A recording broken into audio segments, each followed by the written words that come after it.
Hello there. So today we're going to do day 2 of the chemistry of cooking eggs. So if you would click on your Google Drive assignment there, open it up. We'll give it a second to load. You're going to use your recipe today to do the lab. And hopefully,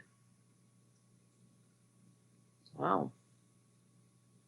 It's taking its time.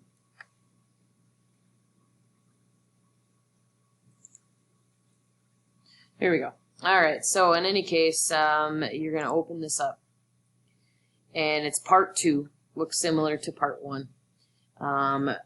Preferably, before you go through cooking your eggs, although this is not going to necessarily happen in class, but preferably before you cook your eggs today and make your favorite recipe, that you go through the factors to consider when cooking eggs, about how you control the texture of eggs, how you can overcook eggs and make them rubbery, things of that nature, the effects of stirring, and how omelets, hard-boiled eggs, and so on and so forth work.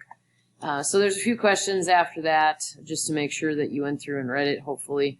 Good information in there, tips that'll help you later on in life, about how chemistry affects how you cook your eggs. So you're going to go through and write out your recipe and write your procedure, and then at the end, using the techniques that you learned in the last day or two, hopefully your eggs turned out. And if not, what could you do differently next time? So enjoy your recipe today and have a great day.